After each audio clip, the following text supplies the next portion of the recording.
जय हिंद। कैसे हैं आप। आज का महत्वपूर्ण टॉपिक है धातु का परिष्करण, जो कक्षा 10 के रसायन विज्ञान से लिए हैं और यह बहुत ही महत्वपूर्ण टॉपिक है जिसको बच्चों को समझने में बहुत ही परेशानी होती है। तो आइए बिना देरी किए हुए हम इसको समझाने का प्रयास करते हैं।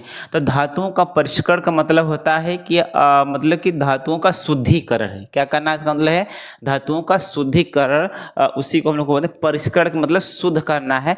तो यह शुद्धिकरण की प्रक्रिया कब होती है? अपचयन की। पहले इसका हम लोग क्या करते हैं, निस्तापन करते हैं, और नहीं निस्तापन और भर्जन करते हैं। निस्तापन और भर्जन इसलिए करते हैं कि दोनों को ऑक्साइड अयस्क में लाया जाए। अब ऑक्साइड अयस्क में आ जाएगा तो उसका हम क्या कर लेंगे, अपचयन कर लेंगे। अपचयन के बाद की यह प्रक्रिया आपका है धातुओं का परिष्करण शुद्धिकरण। अब अपचयन के बाद हम क्या करेंगे, विद्युत अपघटनी विधि की सहायता से हम लोग क्या कर लेंगे, धातु को प्राप्त कर लेंगे। आइए हम कैसे कार्य करता है कि जैसे दिया है कि एक एनोड है, ठीक। पहले एक पात्र होगा, पात्र में जिस धातु का हमको शुद्धिकरण करना है उसका धातु का लवण होगा, ठीक। वह धातु होगा जो अशुद्ध होगा, उसको हम एनोड बना देंगे। एनोड क्या होता है आपका, प्लस होता है। देखिए अशुद्ध धातु का मोटा परत होता है। और एनोड पर कौन सी क्रिया होती है आपकी, ऑक्सीकरण की भी क्रिया होती है। मैं समझाता हूँ पर बस समझ लीजिए कैसे कैसे लिखेंगे। उसके बाद कैथोड क्या होता है, माइनस होता है। यह शुद्ध होता है लेकिन पतला परत होता है, और इस पर क्या होता है आपका अपचयन की अभिक्रिया होती है। बस खत्म। अब देखिए काम कैसे करता है कि जैसे इसमें धारा प्रवाहित करेंगे, क्या करेंगे, जैसे इसमें धारा प्रवाहित करेंगे इसमें का आयन धड़ाम से कहाँ कूदेंगे, ऑक्सीकरण होगा ना। ऑक्सीकरण का मतलब कि जिस पदार्थ में इलेक्ट्रॉनों की कमी हो जाए, जो अपने इलेक्ट्रॉनों को त्याग दे, वही तो ऑक्सीकरण है। तो इसमें से इलेक्ट्रॉनों को त्यागेगा तो कहाँ चला जाएगा, इसके विलयन में। इसके विलयन में पहले से ही उसके आयन क्या होंगे, उपस्थित होंगे। फिर यहाँ पर इस पर क्या हो जाएंगे, कैथोड वाले पे क्या हो जाएंगे, निक्षेपित हो जाएंगे। यह क्रिया कब तक चलती रहती है, यह क्रिया तब तक चलती रहती है जब तक इसमें से जितने भी शुद्ध धातु हैं इसमें से निकलकर इसमें और इसमें से निकलकर इसमें, इस पर कैथोड पर न चला जाए।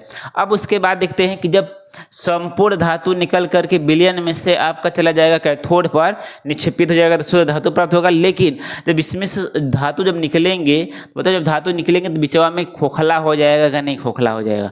धातु था तो इसको बांध के रखा था, लेकिन जब खोखला हो जाएगा तो यह टूट टूट कर नीचे गिरने लगा कीचड़ के रूप में, जिसका नाम होता है एनोड। क्योंकि एनोड के नीचे ही होता है इसलिए इसका नाम हो गया आपका एनोड पंख के नाम से जानते हैं। तो आइए हम एक क्या करते हैं, देख लेते हैं। कापर कर लेते हैं। कापर का हम लोग परिष्करण करें। किसका, कापर का परिष्करण करते हैं। कापर क्या करते हैं, परिष्करण। तो कापर का परिष्करण करने के लिए हम लोग कापर का सल्फेट लेते हैं, CuSO4 ले लिए, ठीक। CuSO4 लिए। अब हम जैसे धारा प्रवाहित करेंगे एनोड से आयन कूदेंगे, एनोड से आयन कहाँ कूदेंगे, विलयन में कूदेंगे। तो इसका मतलब एनोड पर कौन सी क्रिया होगी, एनोड पर कौन सी क्रिया होगी, एनोड पर आपका होता है ऑक्सीकरण। ऑक्सीकरण का मतलब होता है आपका कि Cu गिव्स Cu, 2 इलेक्ट्रॉन त्यागेगा तो इस पर कितने प्लस चढ़ जाएगा, 2 प्लस चढ़। और जो इलेक्ट्रॉनों को त्यागता है, जो अपने इलेक्ट्रॉनों में क्या करता है, कमी करता है, वही तो ऑक्सीकरण होता है। इस पर कौन सी क्रिया होगी आपकी, ऑक्सीकरण की अभिक्रिया होगी। उसके बाद कैथोड के बाद क्या होगा आपका एनोड।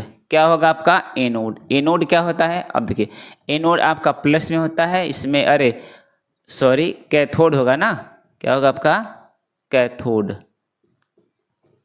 कैथोड आपका क्या होगा, माइनस होगा। अब देखिएगा कैथोड अपचयन क्या होता है, अपचयन। अपचयन का मतलब होता है जिस पदार्थ में इलेक्ट्रॉनों की क्या हो, वृद्धि हो। जिस पदार्थ में इलेक्ट्रॉनों की वृद्धि होती है उसको हम लोग क्या बोलते हैं, अपचयन कहते हैं। तो अब कैथोड माइनस है, माइनस है। अब देखिएगा अब जो आयन कूद कर आए हैं कहाँ, विलयन में, तो अब विलयन से कहाँ चले जाएंगे, विलयन से कहाँ चले जाएंगे, कैथोड पर। कैथोड पतला होता है और क्या होगा, अपचयन। अब बताओ बार बार ये आयन इसी पर निक्षेपित हो जाएंगे, सटते जाएंगे सटते जाएंगे, तो बताओ ये पतला परत मोटा होता चला जाएगा कि नहीं चला जाएगा। तो इसमें के जो सभी शुद्ध धातु हैं निकल करके इस पर चले आ जाएंगे, तो हमको पूर्ण रूप से शुद्ध धातु प्राप्त हो गया नहीं हो गया। तो बस यही बात है कि क्या करेंगे, कैथोड पर क्या होगा आपका कि जो Cu इसमें के जो प्लस चार्ज है ना, इसमें के जो प्लस चार्ज हैं Cu2 प्लस चार्ज, और जो इलेक्ट्रॉन कूदे थे, जो आयन इसमें क्या किए थे, कूदे थे, और 2 इलेक्ट्रॉनों को ले करके वो आयन क्या हो जाएगा, समाप्त हो जाएगा, तो क्या हो जाएगा Cu का। तो इस क्रिया को हम लोग बोलते हैं अपचयन। तो जिसमें इलेक्ट्रॉनों की क्या होती है, देखिए इसमें इलेक्ट्रॉनों की वृद्धि हुई है तो इसको बोलेंगे अपचयन। जो इलेक्ट्रॉनों को त्याग देता है उसको बोलते हैं हम लोग ऑक्सीकरण। तो इस प्रकार से हमको यहाँ से क्या मिल गया, कॉपर मिल गया। किससे, आपका एनोड, एनोड आपका था अशुद्ध धातु का क्षण था, और जबकि कैथोड पर आपका शुद्ध था।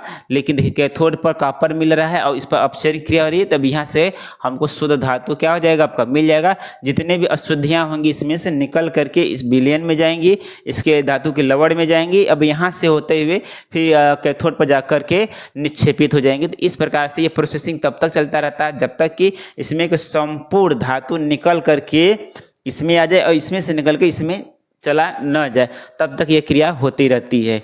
तो ये था आपका कॉपर का परिष्करण। तो किस विधि से प्रयोग करेंगे, तो विद्युत अपघटनी परिष्करण विधि करते हैं। एनोड पंख क्या होता है कि एनोड के नीचे जब निकलता है ना इसमें से कॉपर, तो उसके बीच में गैपिंग रहती है, तो जो धूल कण के गैस गल करके आ जाते हैं नीचे चले जाते हैं, तो ये इसको एनोड पंख के क्या करते हैं हम लोग नाम से जानते हैं। पूछता है कि एनोड पर कौन सी क्रिया होती है, तो ऑक्सीकरण की। कैथोड पर कौन सी क्रिया होती है, आपकी अपचयन की क्रिया होती है। तो इस चित्र की सहायता से आपको समझाने का प्रयास किए हैं। आशा है कि आप लोगों को समझ आया होगा, नहीं आएगा तभी कमेंट करिएगा। तो दोस्तों थैंक यू, जय हिंद, जय भारत।